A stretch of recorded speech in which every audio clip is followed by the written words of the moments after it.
Happy Father's Day. Good to see everybody here.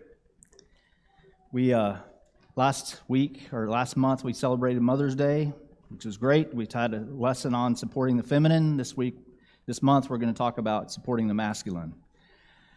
There's good reason for this. We have attacks in the world against masculinity, just like we talked about last month with women being attacked also through all kinds of strange ideas and teachings, and it's no different for men. It's just different. The fact is that we're under attack. The ideas are under attack, especially the ideas of the Bible are under attack about what it means to be a man. And we have a lot of misinformation in the world, all the way from, as we talked actually yesterday, had this, I don't know if it was ironic or a coincidence or if he saw my sermon and decided to teach because of that, but we had a good discussion on men and some of the problems and challenges that we might face in trying to be leaders in the community around us. But we need to look at the facts of what the Bible teaches. So we have the extremes of some people believe that, well, men just need to be men, burly, strong, never have any emotions, just simply rocks and always counted on. We're talking about people like John Wayne who just don't care about anyone else, and they just put people in their place, and they're going to live however they want to live, and everyone else can go kick rocks. And we have the other extreme that says if you want to be a strong, masculine man, you need to be a woman. And that might sound funny, but the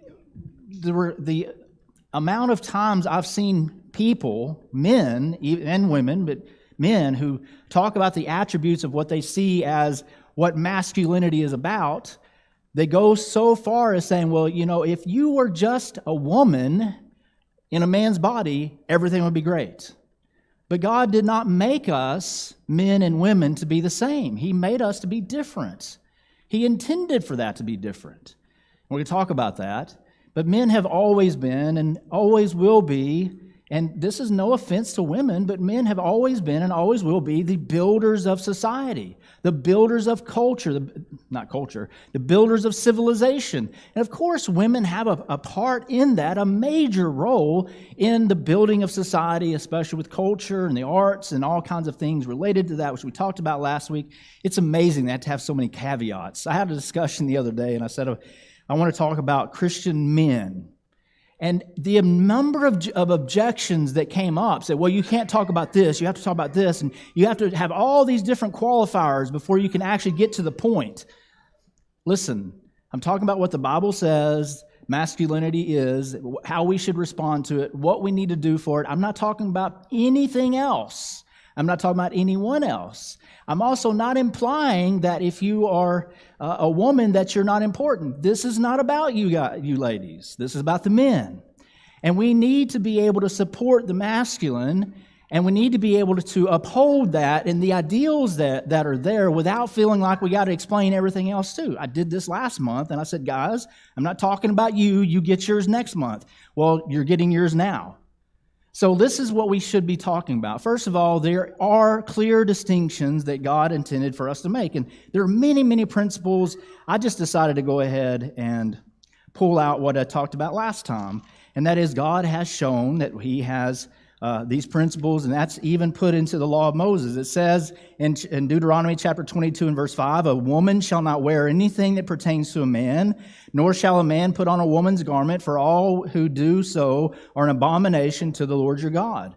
There may be a lot of reasons that verse was written. It's in context. There's really not a whole lot about it. Before it or after it, there really is no context to this except for the fact this is the law of Moses. And so we can read into it a lot of ideas, and people have. But we can't dismiss all the other thoughts about it either. It's talking about it generically. Women should look like women, and men should look like men. I brought this up last month too. Brought up the idea that we don't actually know what that means as far as practically concerning, because things change, cultures change, clothings change. And so what I would wear that might look like a woman's clothing in 100 years may be completely seen as the opposite of that and may be seen as a man's clothing. So we have to look at the culture in which we live in order to determine how to apply this principle. It is a principle, but God expects us to see a difference. And in Genesis chapter 2, He said He made them male and female. He didn't just say what he did. Now, he said that he made them male and female in the animals, but there was a special distinction made between the animals and between humans. So, in fact, we know that he made them male and female on the sixth day of all the animals. And we also know that he made humans, male and female, on the sixth day. And we have even more explanation in chapter 2 than we did in chapter 1. Chapter 2 gives more information about how that transpired. You know, he didn't tell us how female rhinoceroses came into being. He said, this is how female women, humans, came into being. And he's forcing us to make a distinction, to recognize a difference. And I think we can all recognize that that's an important thing. Now, what we tend to do is we tend to go extremes. I realize that, and we don't want to do that, but we do recognize that there are many mixed messages that the world teaches us. And there's not a lot of clear, distinctive teaching from the Bible that I've seen a whole lot of. And there's a lot more teaching out in the world about the wrong kind of malehood and masculinity than there is the right. And a lot of times we get caught up in hearing, all we hear about is the stuff that we shouldn't be, and no real discussion about what we should be, right?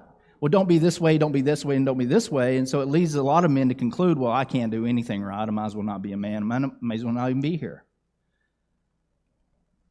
Have you ever heard of this phrase, happy wife? You could probably end the phrase, wouldn't you? Happy wife, happy life. Do you know there's not one that says happy man, happy? There's not one. Yeah, well, that's true. There's not a word that we've come up with that's a rhyme for that. But the point is that we have spent as a society so much time and effort saying we got to make sure our wives are happy, and I'm all for that. I love making my wife happy. But we spent so much time, we never even discussed the fact of whether or not a man is happy in a relationship. That is something, I wouldn't say it's never discussed. I'm saying it's an idea that is not really brought up that much. Because the men are supposed to be the ones who carry the load, which is true. The men are supposed to be the ones who they're the macho can. They don't really ever get down. There's no problems for them. They don't have to worry about looking to someone else to make them happy. They can be happy with their job. They can be happy in different things that they're doing. And so a lot of men, unfortunately, turn to things in the world to try to find happiness and joy because they not find it in the home because the priority is not there for them. This isn't about marriage, but it's simply showing some problems that we're facing in the community, in the culture. We all know it's there, and people argue about how much is there, but here's another one, divorce courts. I have no idea how it comes to be that the majority, and really there's no way of knowing this statistically as a country because records are not kept well. There are always reasons, there's always explanations, but in given states, you can look at state by state, just looking at raw numbers, at least 70% of the time in a divorce, the mother gets the children over the father. At least 70% of the time. And we explain it all away. Well, of course, the mother is a better caretaker than the father. Is that always true? No. But the assumption is that's the case. And again, I'm not putting women down. Women are wonderful in the home. And perhaps this is a better situation if you're going to have it. I don't know what the best decisions are. But it seems to me that when someone faces the concept of a divorce, which we know we shouldn't be doing, but when somebody's facing the prospect of a divorce, both sides have something to worry about. But I tell you what, who worries the most about getting the children is not the mother. It's the father. And that's often used as a weapon to make men fall in line. So, again, I'm not getting into marriage. That's another topic. I'm simply pointing out that our culture definitely has problems when it comes to masculinity. The whole question that was started yesterday was that went all over the internet, is if you were a woman and you were in a wilderness, would you rather run upon a bear or a man that you've never known, that you never knew. And right or wrong, about 80% of women that were surveyed, and I realize this is not a scientific survey, but 80% of the women surveyed said they would rather run up on a bear.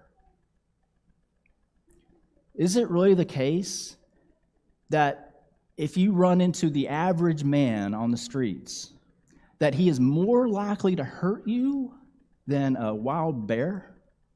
No. Not in any way. But perception is everything, isn't it? So what is it that people have perceived about masculinity? We know that there's been a lot of fighting against it. Some of it has been good. Not all men represent the gender very well. And it's, of course, expected. I remember having a discussion when my daughter was in martial arts with me. And she wanted to go off with 2 other girls to a campground by themselves at 18 with no supervision. And I said, absolutely not. And the instructor came to me and said, why won't you let her go? Would you let your son go? I said, you bet you I would. Why won't you let your daughter go? That's sexist. Like, nope, it's reality. Because we know that bad things can happen. We all have that fear. Where did that fear come from?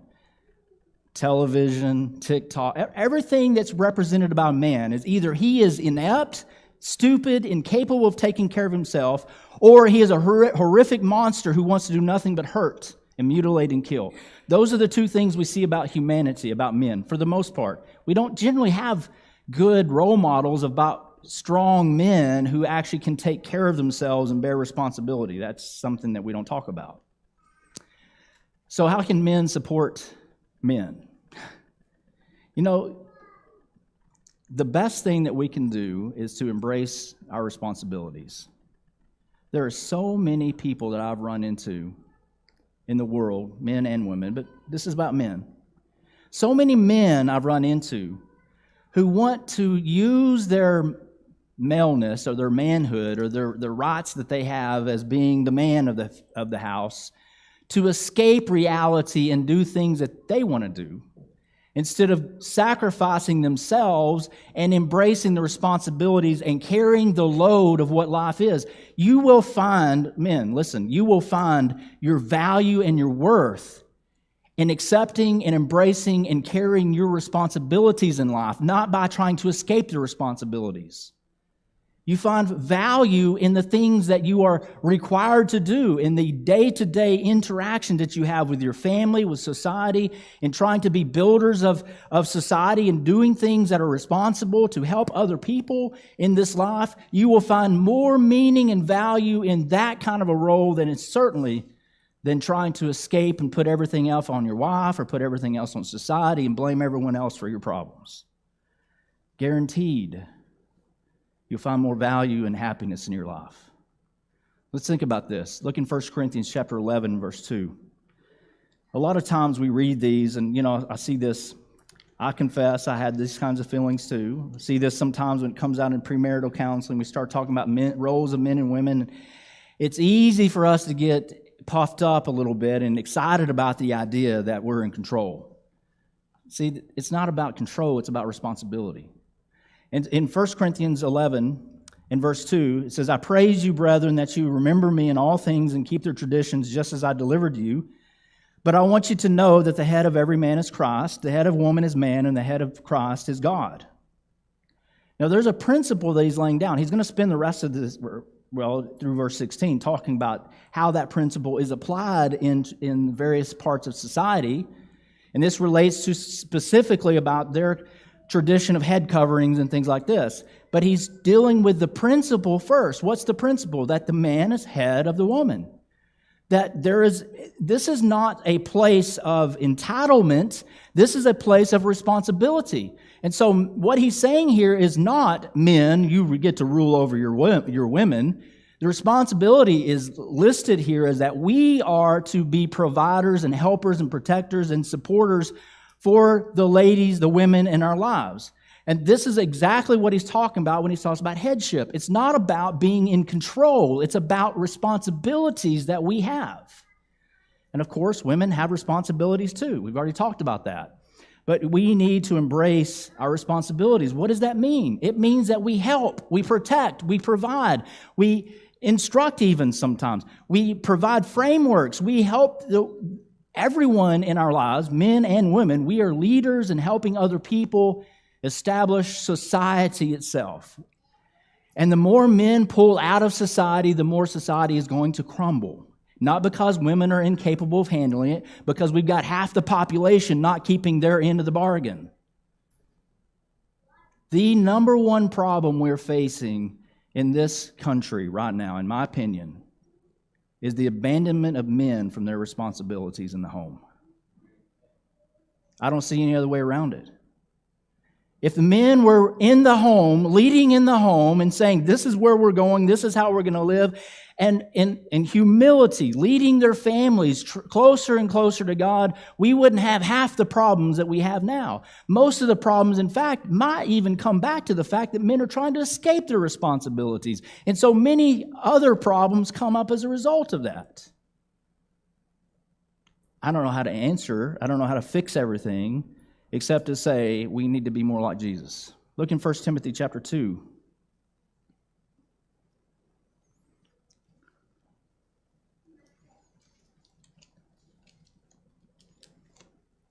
Verse 12. I do not permit a woman to teach or have authority over men, but to be in silence. I don't know how many times I've heard preachers take this and abuse the context and bring up, oh, this is just a cultural statement. No, this cultural statement goes all the way back to the Garden of Eden. It can't be more humanly discerned or humanly implemented than saying it's a principle that God established in the garden. That's what he's pointing out here. But notice what he says. I do not permit a woman to teach or have authority over man, but to be in silence. Why? Well, he goes into explanation. I want you to look in verse 8. I desire, therefore, that the men pray everywhere, lifting up holy hands without wrath and doubting. What is he saying here? It's not that women are incapable of teaching. It's not that women are incapable of prayer. But you know, when women do all the work, the men are perfectly fine to sit back and watch and go, okay, you go. You just do it all. That's fine with me. And God said, you cannot do that. That's what happened in the Garden of Eden. Adam is sitting there. If you look at what happened when they ate that fruit, Eve ate that fruit and handed it to her husband who was with her.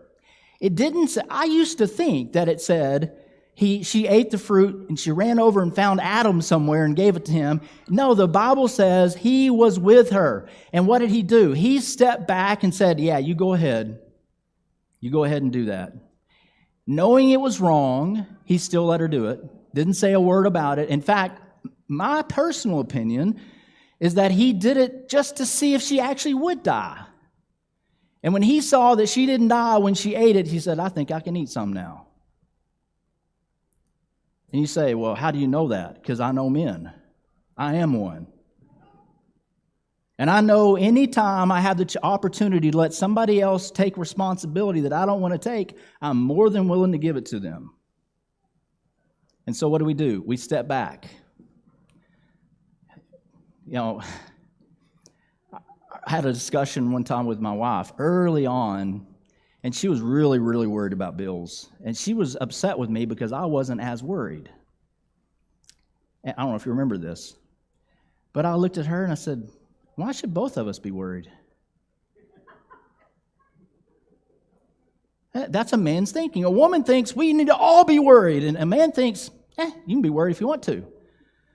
Well, when she stopped worrying about it and stopped fretting about it and stopped trying to pressure me to take care of things, it started to become more of a concern for me because I started thinking, well, nobody's worried about it. Somebody should be worried about it. And so she let me actually do it, and I started worrying about it. And I go, I know why you're worried. But as long as she was worried about it and fretting and doing it all for me, I was perfectly willing to say, hey, go for it. So one of the things that we did was we made a deal that I would do the bills. It was in some ways a terrible decision because I was not good at it. But it taught me responsibility. I'm not saying that it's wrong for you to do the bills if you're a woman. I'm not saying that. But in our family, in our situation, we worked it out that way so that I would be more aware of and take responsibility for the things. And she felt so bad. Every time we went to spend something, I'd go to her and ask, honey, do we have the money to do this? And she always said yes, because she felt like if I was wanting it for her to be submissive to me, she needed to say yes. And so I got everything I wanted. And we had a lot of problems because she was afraid to say no to me.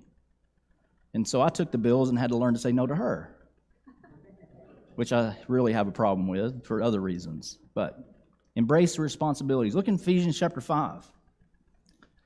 Ephesians chapter 5, 22 through 25. It says, wives, submit to your own husbands as to the Lord. Now, I want to stop right there, and I know this is not about women, but I want to say this. It's very, very rare that you would run into a woman, unless she is a very, very feminist mindset, and even extreme, I mean extreme, who has a loving husband who says, I would love to help take care of things. And I think as a family, I think it would be wonderful if we went this way, and in a loving, caring, respectful way said, I would like to lead you toward this. I don't know very many women that have a problem with that. I don't think that they would have a problem with the idea of it. And I say that because of the number of women who have come to me and said, I just wish that my husband would lead. I had that conversation early on in our marriage where Carla was bold enough to sit me down and say, I need you to be a leader here, because I wasn't. And it's taken me a while to figure out how to do that. In verse 23, it says, the husband is head of the wife, as also Christ is the head of the church, and he is the Savior of the body. Therefore, just as the church is subject to Christ, so let the wives be to their own husbands in everything. Husbands, love your wives, just as Christ also loved the church and gave himself for her. You know what I read there is I read that women are supposed to decide to follow their husbands. That's what submission means. I also see that husbands are supposed to give up their entire lives for their wives, for the benefit of their wives, so that they are leading and doing everything they can to make sure and ensure that their wives are taken care of, that their wives are safe and secure, that their wives are going toward heaven. These are things that are required of men in the family. You know, it's never one time stated that the wives should make sure the husbands go to heaven. Never one time is it stated. But it's stated here in several other places that men are to make sure that they lead their wives to heaven. It's not because women are stupid or not spiritual. In fact, in most cases, it's the reverse. The men are not the ones who are the most spiritual. And perhaps that's why God said that the men need to take the lead. But we have responsibilities. And if you want to have a life where you support the masculine, true masculinity, you embrace your place in the home. Then also support your wife's role. You know, 1 Timothy chapter 2 and verse 15 tells us the idea about where women will be saved. And we have to recognize this for what it is, a broad general category. Nevertheless, she will be saved in childbearing if they continue in faith, love, and holiness with self-control. Childbearing is not the point. Childbearing is a representation of the feminine role. His point is that women will be saved in their own feminine role just fine. They don't need to become a man in order to go to heaven. They can still be a woman. But in order for a woman to be able to be a woman, a man has to function as a man. You can't have a family of a woman trying to be a woman and a man not becoming anything. It doesn't work. So women have to put on two different hats and two different sets of responsibilities that is unfair to them, that they were not made to do. We're not made to be both male and female. You can't do it either, men. You can't be a woman and a man at the same time. But we expect often our women to carry the load. And if men would step into that, women can be allowed to be supported in their role and their lifestyle as well. And I want to say this. We have general specifics, general ideas about what God expects in the home, and we also have common sense to where we can look at our own selves and decide, okay, how are we going to divide this up? We have principles that we can go by. And in a marriage, the more you understand and apply the principles, the better at that you are, the more smoothly things will run. Another thing is for women, how do you support the masculine? Let him be the head. You know, it's okay if you answer to someone. There are very, very few people on this earth that don't answer to somebody, right? I answer to people. Your husband at work answers to people. That's the way life works. And if we're going to go around and say, no one's going to tell me what to do, you're going to have a really rough life, I promise you. Men cannot say that. Could you imagine a man walking up to his boss, nobody can tell me what to do? I saw it's sadly comical, but there was a woman who said, yeah, I can't wait for women to be drafted because can you imagine a woman sitting there and allowing a drill sergeant to yell at her? There's no way. He said, you can come at me with a respectful tone and we'll have a discussion. No, that's not how it's going to work. There's no way that's going to happen. We all submit to someone. Well, women, wives are supposed to be, just let him lead. Now, submission is not the same thing as being a doormat. No one said you couldn't have a word. No one said that you couldn't, have discussions and even disagree. But the fact is you need to let him be the head. You need to communicate. Come on. You need to listen. You need to follow. That's what it means to be a leader. And if you're fighting him the whole way, or you're not making it easier for him to lead, let's be practical. If your husband is not a leader and you want him to be more leading, the best way for you to guarantee that he will never lead you is when things are going ways that you don't want them to go, you put your feet down and say, I ain't going that way. It's the best way for him to never do it again. His question next will be, okay, where do you want to go? And you decide from then on where you're going to go. That's how it's going to work. Because again, why should two people be worried about it?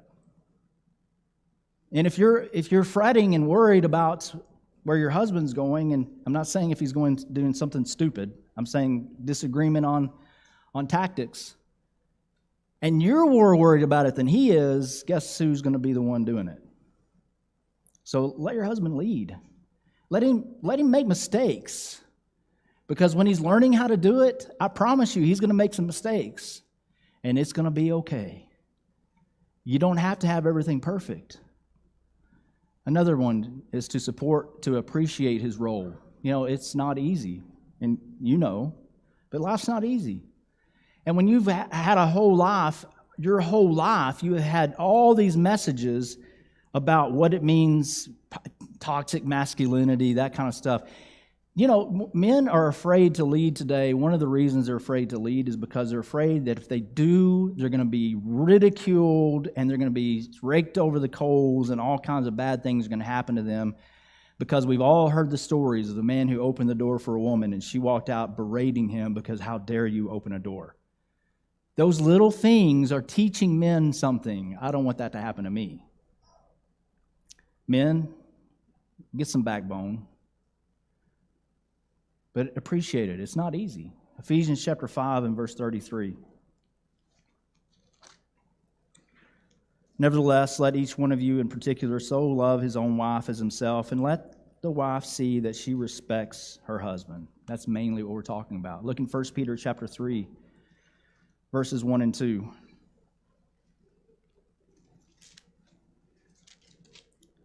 Wives, likewise, be submissive to your own husbands, that even if some do not obey the word, they, without a word, may be won by the conduct of their wives when they observe your chaste conduct accompanied with fears. Notice it doesn't say there, go and berate your husband because he's not doing what you want. He says you live your life the way you should and teach by example.